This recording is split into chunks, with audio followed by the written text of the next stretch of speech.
Hai guys, kembali lagi di episode kita kali ini.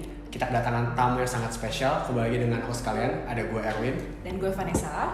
Dan siapa nih Van? Kenalin kali. Waduh, siapa ya? Ini yang di sebelah kita luar biasa cantik banget ya. Udah langsung kelihatan gitu ya. Dipuji wanita cantik nih. Quality-nya udah. Dan ini adalah Putri Indonesia Riau 2019. Tapi gak cuma Putri Indonesia, geng. Siapa sih Sabrina Anggraini? Mungkin Bin sedikit. Oke, jadi boleh perkenalan ya. Halo semuanya yang dengerin podcast ini ataupun nonton. Perkenalkan, nama gue Sabrina Anggraini. Sekarang gue merupakan CEO dan co-founder dari Natuno Design Lab. Jadi itu merupakan user experience firm ya, dimana kita membantu bisnis mencapai goal mereka melalui produk design dan strategi gitu. Jadi sebelumnya gue juga pernah bekerja di tech and travel company ya di Indonesia sebagai user interface designer dan interaction designer, dan aside of that mungkin yang tadi diceritain Vanessa pernah juga menjadi TV host dari Jejak Petualang gitu. Jadi fokusnya memang di tech and travel lah kurang lebih. Beauty, brain, behavior, kurang apa coba? Udah sesi interview pageant. Bisa. Udah bisa, bahkan bisa UI UX. Nggak semua cewek bisa loh UI UX, dan juga bahkan nggak semua orang bisa UI UX. Betul. Iya, Jadi sebenarnya Terima kasih. kita hari ini ngomongin hal yang menarik banget karena ketika teman-teman banyak yang pada bikin startup gitu, terutama tech startup, everybody's talking about design, right? All about product design gitu. Yep. Nah, turunnya product design ada apa aja sih? Bin, sebenarnya ada UI, ada UX gitu kan. Yep. Boleh nggak ceritain dikit? Sebenarnya UI UX itu apa dan bedanya itu gimana? Oke, user experience. Mungkin kalau bicara user experience, kita bisa mulai dari hal yang paling gampang kali ya, yaitu sekeliling kita. Mulai dari misalnya barang, kursi yang kita dudukin, atau bahkan proses kita berkomunikasi nih, kita koordinasi sampai bisa kumpul hari ini. Itu kan ada sebuah produk ataupun sistem yang pernah didesain sama orang lain gitu. Nah, product design atau UI dan UX design itu sendiri lebih ke fokus ke produk bagian digitalnya, untuk konteks digital product design gitu. Tetapi kalau misalnya segi user experience, sebenarnya gimana kita itu membuat sebuah experience atau produk yang bisa membantu user mencapai goal mereka ataupun solving permasalahan mereka, dan itu bisa ditranslate ke macam-macam ya, bisa di sisi digital product ataupun di sisi service. Seperti itu sih kurang lebih. I see. Kalau misalkan kita ngomongin desain gitu ya, mungkin di kacamata orang awam mostly mikirnya graphic design gitu. Bedanya apa sih sama antara graphic design sama product design? Kayak apakah ada kombinasi? Apakah semuanya tuh art gitu ya, seni, atau actually ada combination between art and science? Mungkin kombinasi antara art dan science ya, karena product design sendiri ini memiliki systematic approach ya, tidak tiba-tiba membuat sebuah tampilan gitu yang bagus, tetapi gimana kita melalui proses pertama mengidentifikasi dulu function atau goal apa sih yang ingin dicapai dari produk ini. Terus setelah itu juga ada proses crafting, proses iterasi, tetapi ada sisi artnya di mana user interface ataupun produk yang dibikin ini bisa memiliki emotional appeal gitu ke audience, bisa membuat a delightful experience. Jadi bisa dibilang kesinambungan antara dua bidang itu, art and science. Nah, Sabrina sendiri mungkin sudah mention dikit gitu ya tentang yang sekarang dikerjain untuk UI UX-nya sendiri gitu kan, yang consulting-nya. Nah, untuk teman-teman mungkin yang sekarang lagi hype kan pada mau bikin startup nih gitu kan ya. Nah, kenapa di UI UX itu penting sih, Bin? Untuk istilahnya teman-teman yang mau bikin startup untuk tahu juga, karena mungkin pendengar kita banyak yang awam ya. Oh, sekarang mau bikin startup mungkin masih bingung gitu kan, bedanya UI UX, coding, programming gitu kan. Apakah misalnya mau bikin UI UX harus bisa coding gitu loh. Nah, mungkin boleh diceritain dikit gak gitu? Oke, mungkin tadi berarti ada beberapa pertanyaan ya. Yang pertama, kenapa butuh UI UX ya? Iya. Mungkin yang pertama, zaman sekarang kan produk tuh ada banyak banget, service tuh ada banyak banget, dan consumer tuh udah dihadapi sama banyak banget pilihan. Dan gimana caranya sebuah produk itu bisa stand out? Ya dengan salah satunya itu ya disukai sama customer. Nah, gimana caranya disukai sama customer? Meskipun ada banyak faktor, salah satunya tentu adalah sisi experience gitu. Nah, disitulah peran product design untuk menjembatani misalnya apa yang menjadi kebutuhan user benar-benar diidentifikasi sehingga nanti produk yang dibikin itu benar-benar memiliki selain useful bagi si pengguna, dia tuh juga gampang digunakan gitu. Jadi dari dua produk nih misalnya memiliki goal yang sama, bisa satu produk tuh lebih unggul karena let's say dia memiliki user experience yang lebih baik. Seperti itu sih. Jadi pertama untuk stand out dari competition. Nah, yang kedua sih pernah juga ngelihat sebuah report yang dibuat oleh McKinsey ya beberapa tahun yang lalu mengenai Indonesia's future digital opportunity. Nah, waktu itu juga di-mention nih beberapa strategi yang bisa di-adopt sama bisnis untuk survive di digital age, dan salah satunya itu ini mungkin kata-katanya nggak persis ya, cuma inti dari pesannya adalah defining customer centric experience yang bisa membuat produk itu unggul secara desain dan agility gitu. Jadi balik lagi sih, untuk stand out di competition, untuk bisa membuat produk yang emang bermanfaat bagi user sehingga user akan terus menggunakan produk itu. Nah, disitulah peran dari UI UX supaya balik lagi ketika kita meminimalisir kesalahan produk yang kita buat dari awal nih, misalnya dari awal ternyata yang kita bikin konsepnya udah salah, itu kan justru ngabisin cost lebih besar kan. Jadi bagi sisi bisnis bisa menghemat cost dan bisa juga mengidentifikasi bahkan opportunity lain gitu. Terus yang kedua tadi lebih ke apa? Perbedaannya, misalnya apakah yang misalnya nih mau bikin UI UX gitu ya harus bisa coding nggak sih? Oke, jadi kalau biasanya kan kalau di product team gitu ada product manager, terus ada UI designer atau UX designer, itu tergantung strukturnya. Terus ada juga tim engineering gitu. Nah, apakah UI atau UX designer itu butuh coding? Jawabannya adalah sebenarnya harus tahu beberapa fundamental, terutama kalau misalnya lagi yang dibikin tuh ya digital product ya, untuk membantu, akan sangat bermanfaat bagi si desainer untuk tahu ketika dia membuat design decision ini tuh impact ke product development prosesnya tuh seperti apa sih gitu. Jadi gambarannya gini deh, misalnya kalau seorang desainer itu tahu HTML atau CSS itu tapi mungkin secara fundamental gitu, itu kan bisa membantu dia untuk tahu komponen apa aja sih yang bisa dibuat, atau misalnya animasi yang applicable di device ini tuh apa aja sih. Nah, itu bisa ngebantu. Atau kedua bisa bantu mengestimasi kalau misalnya gue bikin desain seperti ini effortnya akan seperti apa, dan impact kepada proses product developmentnya tuh apa. Karena kan kalau kita bikin produk tuh timeline terbatas kadang ya. Meskipun tetap penting tuh kolaborasi antara desainer sama engineer gitu. Jadi mungkin dari awal ketika present produk konsep, kemudian dari awal tektokan juga bisa tuh engineer beri masukan, oh ini sepertinya effortnya kayak gini, tapi akan sangat helpful ketika desainer tahu the basic technical nitties kayak gitu. Berarti sebenarnya kayak within a pod, jadi kan kalau product team kita bilang a pod gitu ya. Within a pod sebenarnya nggak cuma engineer doang harus ngerti coding, tapi product manager dan juga UI UX tuh harus at least ngerti fundamental ya, supaya gampang komunikasi. Iya gitu benar. Iya betul, itu poin yang bagus sih, karena membangun komunikasi juga supaya bisa speak in the language gitu. Karena mungkin kadang desainer, engineer, dari sisi bisnis tuh punya ini kan kayak bahasa yang beda-beda. Kadang bagi misalnya engineer kenapa harus mempertimbangkan ini. Nah, itu kan mungkin harus dikomunikasikan in a way akan efektif untuk hal-hal ini gitu. Jadi to speak in the same language untuk kolaborasi itu juga penting sih. Karena gue juga ada pengalaman sih kayak gitu. Wah, ini kayaknya berpengalaman banget sih. Enggak, dulu waktu di banking sama juga gitu, soalnya kan gue di innovation team, terus kita came up with an idea, came up with a product idea gitu, kita communicate sama IT tuh, kalau nggak ngerti tuh wah panjang banget sih emang. emang harus bener-bener, makanya akhirnya terpaksa sih harus belajar juga fundamental, ngerti dikit-dikit gitu Oh kan. itu waktu itu bikin digital banking waktu itu produknya. Oh ya bagus. Gitu.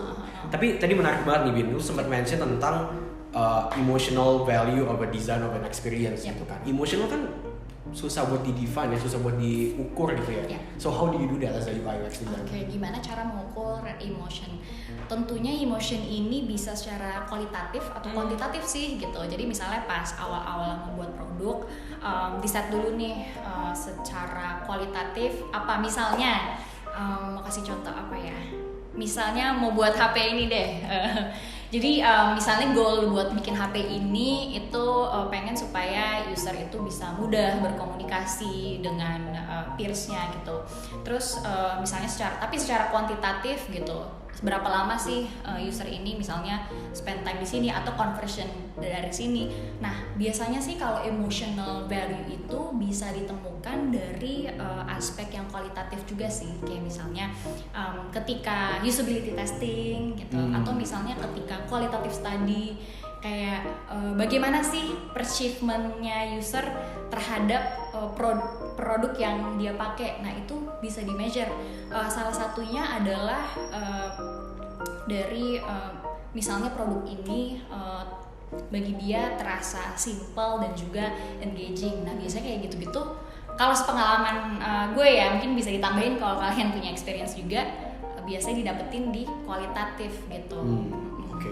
Gue dulu sih pakai kayak design thinking workshop gitu dulu waktu di bank sih. Jadi kita kayak kumpulin user-usernya gitu, terus kita suruh mereka kayak map out user journey-nya, terus mereka kasih ide mereka mau ngapain, kita kumpulin. Oh jadi co-creation pas gitu. mau bikin ide atau? Itu kita udah ada idenya, udah running, abis itu kita pengen tes aja gitu, yang proses yang kita bikin itu gimana. Nah kalau dari pengalaman lu gimana Bin? Gimana cara prosesnya waktu mungkin lu dulu di OTA tadi itu, atau mungkin sekarang di Natuno gitu kan? Oke, jadi kalau proses desain itu kan design thinking ya, tadi lo mention itu kan emang terms yang udah terkenal banget yang ditemuin sama tim Down, tim IDEO gitu, yang juga banyak versinya sekarang. Cuma sebenarnya ketika mau approach bikin produk atau product management, kadang sebenarnya nggak semua proses secara saklek harus dilakukan gitu, kayak semua step by step secara rinci. Jadi ada level-level depth yang berbeda gitu. Nah disitulah peran desainer untuk misalnya, oke, kita misalnya ingin membuat produk ini dengan perkiraan timeline ini, dengan kebutuhan ini. Nah kebutuhan ini nih yang penting. Jadi makanya salah satu trait designer yang gue pelajari itu penting adalah sebelum membuat produk pahamin betul nih konteksnya tuh apa sih, goalnya tuh apa sih. Nah dari situ bisa memperkirakan approach. Biar konkret nih, contoh-contoh. Misalnya ada goal dari bisnis, misalnya ingin mencari atau ingin membuat fitur yang sekarang dimiliki itu lebih baik. Nah itu kan berarti sifatnya lebih ke evaluatif gitu. Nah dari situ mungkin bisa ngelakuin evaluative research, dari empathize bisa secara kuantitatif ngelihat data-data yang udah ada dulu kan. Terus secara kualitatif baru misalnya interview user atau non-user gitu. Kalau user ya yang udah pakai dan terdaftar, yang non user yang mungkin belum tahu, terus jadi lah kenapa ini orang-orang ini belum pakai ya, gitu. Kayak gitu. Jadi nah itu kan beda kalau misalnya briefnya itu adalah coba kita eksploratif, opportunity areanya tuh apa aja sih gitu. Nah berarti research approach-nya kan akan beda kan. Let's say ada beberapa hipotesis segmen, kita lebih dive in, mungkin lebih banyak kualitatif ya karena kan belum punya initial data point gitu. Jadi itu sih approach yang bisa digunain. Design thinking tuh menurut gue emang fundamental banget kalau gue ketika kerja dulu di OTA ataupun sekarang di Natuno gitu. Jadi tetapi when to use the right process and the method to achieve the goal.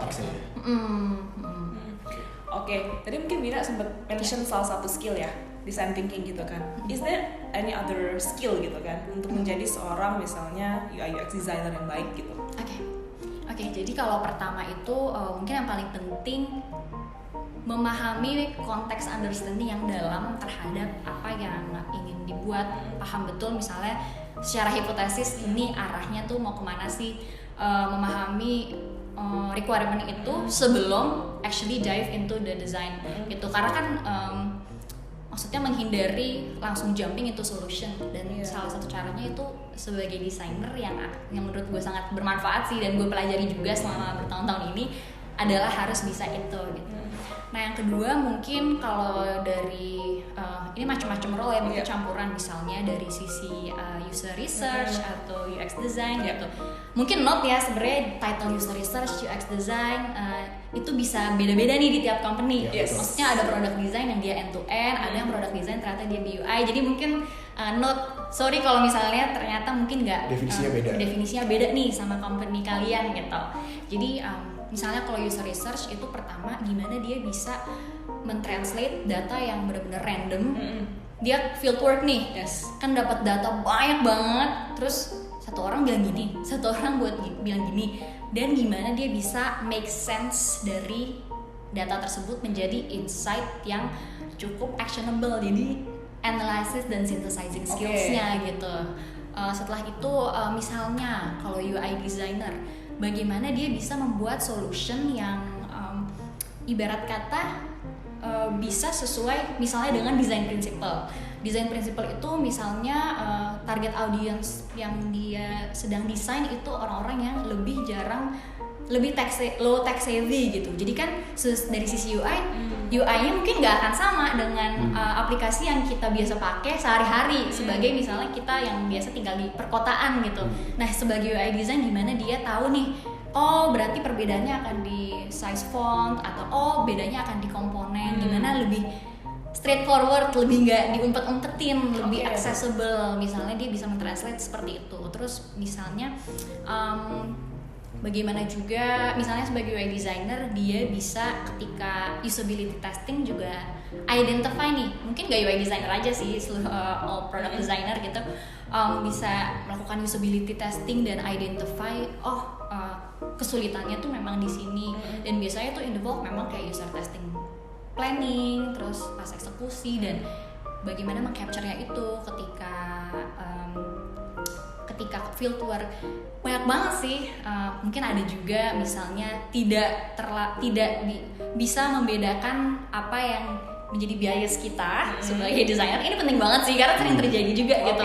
Selama bertahun-tahun pelajaran kita harus bisa ngebedain bias kita dan apa yang menjadi keinginan customer. Kan ada istilahnya false consensus effect gitu, kayak you are not your user kayak gitu sih. Jadi apalagi sebagai desainer kayak punya ini kan desain gua gitu. Iya, apalagi merasa menurut gue psikologi teorinya kayak gini, padahal it's right to assist the decision, tapi harus dibalance sama yang ada. Jadi banyak banget sih, ini gue bingung kalau harus satu-satu. Tapi menarik banget ya, memang istilahnya as a designer gitu ya. As a designer nggak cuma mungkin UI UX gitu kan, memang harus bisa mengerti dari sisi targetnya gitu kan, target marketnya, target customernya, and then trace back from that target seperti apa sih desain yang lebih baik untuk mereka. Mungkin seperti itu kali ya. I see. Nah tapi kalau misalnya gini nih Bin, ada banyak teman-teman kita gitu misalnya yang pengen gara-gara Bina nih misalnya gitu kan, pengen jadi the next UI and UX designer gitu kan. Kira-kira kalau misalnya gampangnya deh, backgroundnya tuh kebanyakan harusnya seperti apa sih? Apakah harus IT misalnya, ataukah harus desain gitu kan? Karena mikirnya kan mungkin kalau nggak IT desain gitu kan, ataukah memang sebenarnya bisa random aja gitu? Jadi mungkin kenapa kecenderungannya ada pemikiran misalnya harus engineer atau background IT, karena kan kalau di Indonesia ini memang kebanyakan UI UX atau product design profession tuh diasosiasikan sama digital product gitu. Jadi berarti harus dari background yang serupa. Padahal sebenarnya misalnya kalau gue berkaca dari salah satu desain yang mature kan itu di Eropa gitu. Ya meskipun gue mungkin belum pernah tinggal di sana, cuma lumayan belajar beberapa source dari sana dan dari teman di sana. Sebenarnya untuk masuk disiplin desain dan juga di pengalaman kerja gue sebelumnya bisa beragam background, bahkan banyak juga nih anak psikologi yang masuk ke ranah UI UX design gitu. Jadi karena kan itu penting ya untuk bagaimana kita bisa lihat behavior, betul banget. Terus gimana bahkan beneran kadang-kadang kepake ternyata the psychological idea, tapi kan tetap bagaimana kita bisa observation ke lapangan dan ilmunya itu sangat komplement. Terus habis itu UX di dunia UX juga ada kan istilahnya UX writer. Jadi bahkan yang memiliki minat di nulis Tetapi nulisnya ini mungkin berbedanya dengan jurnalistik, dia lebih gimana supaya user nggak bingung nih. Ngerti harus kemana. Iya, ngerti harus kemana, karena ternyata copy has a very powerful way to like guide users. Jadi ya menyatulah dengan tampilan, dengan experience. Jadi to sum up tadi sebenarnya ada banyak banget, bisa dari sisi psikologis, terus juga dari writer, terus juga tentunya karena banyak digital product, banyak dari teman-teman di bidang teknik atau computer science, engineering, dan bahkan desainer juga ya, graphic designer yang backgroundnya. Jadi I think it's actually a hybrid field yang banyak banget gitu dari beragam background gitu. Kalau misalkan di proses desain gitu, tadi kan terakhir kan ada beberapa kali di-mention usability testing tuh, ya kan. Yang gue tahu dengar ada kalau untuk early stage startup ada namanya mom test, ya kan. Bikin produk sesimpel mungkin sampai nyokap lo sendiri ngerti cara makainya. Katanya kalau nyokapnya nggak ngerti berarti nggak cukup legit nih, gitu kan. Nah kalau dari pengalaman lu Bin, selain mom test tadi itu ada tes usability testing itu kayak gimana sih, dan ada apa aja toolsnya gitu? Oke, jadi usability testing macam-macamnya ya. Pertama, misalnya kan bikin testing planning dulu nih, what to achieve, what to say. Nah habis itu metodenya banyak banget sih. Ada misalnya kita ya yang paling sering dipakai bikin prototype gitu. Prototype ini tadi bisa macam-macam. Kalau misalnya common kan, let's say gue bikin atau tim kita bikin low fidelity prototype, itu lebih ke konsep test. Jadi misalnya ini lebih terjadi sebelum fase udah bikin UI. Jadi dia masih benar-benar idenya tuh kasar, hipotesisnya kasar, makanya dia mau melakukan konsep testing dan dengan versi prototype yang lebih low kayak dari kertas atau bahkan wireframe yang masih super low fidelity. Jadi bisa konsep testing, terus usability testing yang pakai high fidelity, jadi udah kayak high fidelity mockups gitu, langsung digunakan oleh user. Terus habis itu biasanya ada juga nih tools yang sebenarnya gue lupa judulnya ya, cuma ini sering kerap dipakai gitu. Jadi ada expression, misalnya kita ngelis beberapa expression, ada 8. Kemudian at the end of the session, setelah testing si user nih kita tanya gimana impressionnya. Full rating gitu? Bukan rating, dia akan memilih sebuah emosi gitu dari situ. Jadi itu mungkin lebih toolsnya ya. Jadi toolsnya beragam kayak gitu. Terus ada hubungan juga sama psikologi ya? Ya, jadi dan mungkin lebih ke membantu kita buat tahu sebenarnya. Jadi itu gambarnya ada macam-macam nih. Jadi ada gambar sedih, gambar senang, gambar puyeng kayak gitu-gitu. Terus ada juga single is question. Jadi misalnya dan itu works well banget sih kalau menurut gue selama ini. Misalnya dari skala 1 sampai 7, 1 itu buruk, 7 itu mudah. Kamu akan memberi nilai berapa ke produk ini. Kenapa bermanfaat? Karena misalnya nih gue user, gue jawab oke, 6. Oke, kenapa nggak 7?